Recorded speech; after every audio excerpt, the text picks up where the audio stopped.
Teaching exams को subscribe करके bell icon on कर लें। कभी सोचा है कि दुनिया भर के सारे देश हमारे प्लैनेट को बचाने के लिए एक साथ कैसे आते हैं? आज हम इन्हीं ग्लोबल एनवायरमेंटल एग्रीमेंट्स के पीछे की कहानी को समझने वाले हैं। देखिए, ये सिर्फ कागज के टुकड़े नहीं हैं, बल्कि हमारे प्लैनेट के फ्यूचर के लिए बनाई गई एक पूरी नियम पुस्तिका, एक प्लेबुक है। तो चलिए शुरू करते हैं। तो सवाल ये है कि ये सब होता कैसे है? ये कोई बोरिंग संधियों की कहानी नहीं है, बल्कि ये इस बात की पड़ताल है कि कैसे ग्लोबल लेवल पर सहयोग और हाई स्टेक्स डिप्लोमेसी हमारे पर्यावरण के भविष्य को एक शक्ल देती है। हमारी कहानी की शुरुआत होती है एक ग्लोबल अवेकनिंग से, मतलब एक ऐसा पल जब पूरी दुनिया ने पहली बार पर्यावरण के बारे में एक साथ एक आवाज में बात करना शुरू किया था। सोचिए, 1972 से पहले पूरी तरह से सिर्फ एनवायरमेंटल मुद्दों पर फोकस करने वाला कोई भी बड़ा ग्लोबल कॉन्फ्रेंस नहीं हुआ था। तो ये साल एक बहुत बड़ा टर्निंग पॉइंट था जिसने सब कुछ बदल कर रख दिया। 1972 में स्वीडन के स्टॉकहोम में जो कॉन्फ्रेंस हुआ, वो इंटरनेशनल एनवायरमेंटल लॉ के लिए एक नींव का पत्थर साबित हुआ। इसे मानव पर्यावरण पर संयुक्त राष्ट्र सम्मेलन के नाम से जाना जाता है और सही मायनों में यहीं से ग्लोबल एनवायरमेंटल डिप्लोमेसी की फॉर्मल शुरुआत हुई। कॉन्फ्रेंस के जो नतीजे निकले ना, वो बहुत दूर तक जाने वाले थे। इसकी सबसे बड़ी और आज तक कायम रहने वाली विरासत है यूनाइटेड नेशंस एनवायरनमेंट प्रोग्राम यानी यूएनईपी की स्थापना, जो आज भी ग्लोबल एनवायरमेंटल एफर्ट्स को लीड करता है। और साथ ही एक डिक्लेरेशन ने एक हेल्दी एनवायरनमेंट में जीने के अधिकार को एक ग्लोबल सिद्धांत के तौर पर स्थापित कर दिया।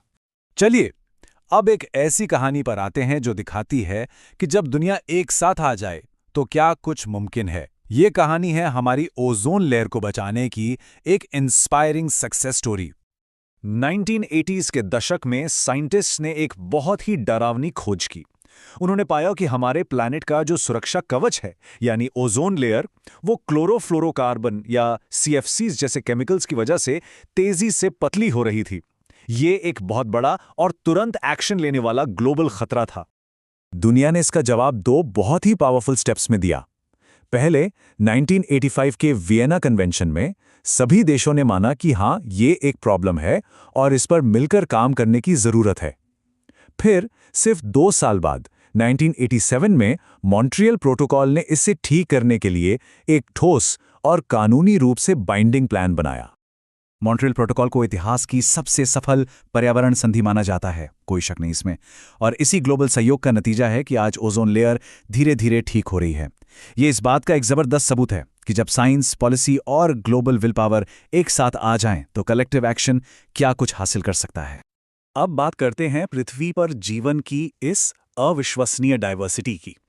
हमारे प्लैनेट की हेल्थ इन अनगिनत प्रजातियों और उनके हैबिटेट्स पर टिकी है, और इनको बचाने के लिए कई जरूरी और टारगेटेड समझौते किए गए हैं। तो ये अलग अलग समझौते जीवन के अलग अलग पहलुओं को बचाने के लिए बने हैं। जैसे रामसर वेटलैंड्स यानी आर्द्र भूमि पर फोकस करता है, साइट्स लुप्तप्राय प्रजातियों के ट्रेड को कंट्रोल करता है, बॉन कन्वेंशन माइग्रेटरी स्पीशीज यानी प्रवासी प्रजातियों की रक्षा करता है, और CBD सीधे सीधे बायोडाइवर्सिटी के संरक्षण के लिए है। हर एक का अपना एक जरूरी और यूनिक रोल है। अब हम बढ़ते हैं शायद हमारी पीढ़ी की सबसे कॉम्प्लेक्स और सबसे ज्यादा चर्चा में रहने वाली चुनौती की तरफ, क्लाइमेट चेंज। दशकों से दुनिया इस बढ़ती प्रॉब्लम से निपटने के लिए एक साथ आने की कोशिश कर रही है। देखिए, इसकी यात्रा काफी लंबी रही है। 1992 में UNFCCC के साथ एक फ्रेमवर्क तैयार किया गया। फिर 1997 में आया क्योटो प्रोटोकॉल, जिसने डेवलप्ड देशों पर बाइंडिंग एमिशन का टारगेट्स लगाए।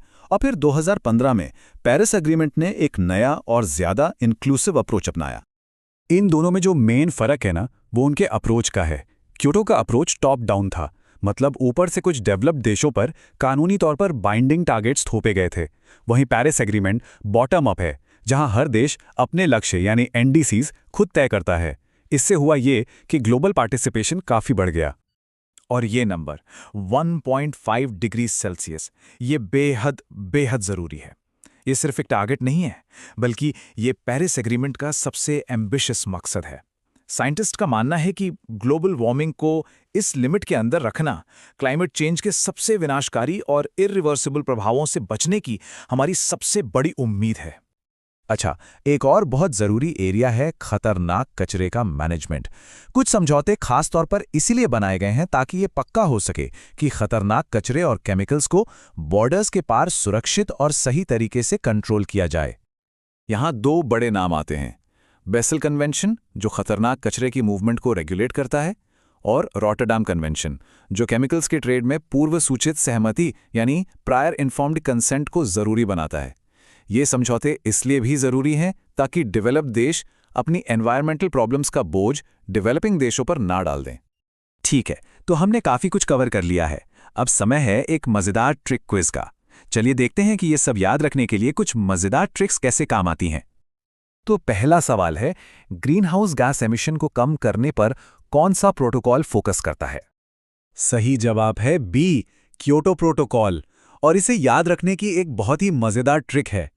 क्योटो सुनने में थोड़ा थोड़ा योगा जैसा लगता है ना, तो बस ऐसे याद रखिए कि योगा करके शरीर की गैसेस कम करते हैं। अगला सवाल, ओजोन लेयर को ठीक करने में कौन सा प्रोटोकॉल सबसे सक्सेसफुल रहा? और इसका जवाब है सी, मॉन्ट्रियल प्रोटोकॉल। इसकी भी एक ट्रिक है। मॉन्ट्रियल में जो मॉन है उसे सोचिए मोटी जैसा, तो इस प्रोटोकॉल ने ओजोन लेयर को फिर से मोटी यानी कि थिक बना दिया, है ना बढ़िया? तो हमने देखा कि कैसे दुनिया ने स्टॉकहोम से लेकर पेरिस तक हमारे प्लैनेट को बचाने के लिए एक पूरी की पूरी रूल बुक बनाई है। लेकिन आखिर में सवाल तो यही उठता है ना कि क्या कोई गेम जीतने के लिए सिर्फ उसकी रूल बुक पढ़ लेना काफी है? असली चुनौती तो इन समझौतों को लागू करने और हमारे प्लैनेट के लिए इस गेम को सच में जीतने में है। इस पर सोचिएगा जरूर। तो दोस्तों, अगर आपको ये जानकारी अच्छी लगी और कुछ नया सीखने को मिला तो चैनल को सब्सक्राइब करना ना भूलें, और हाँ, इसे अपने दोस्तों और स्टडी ग्रुप्स में शेयर जरूर करें।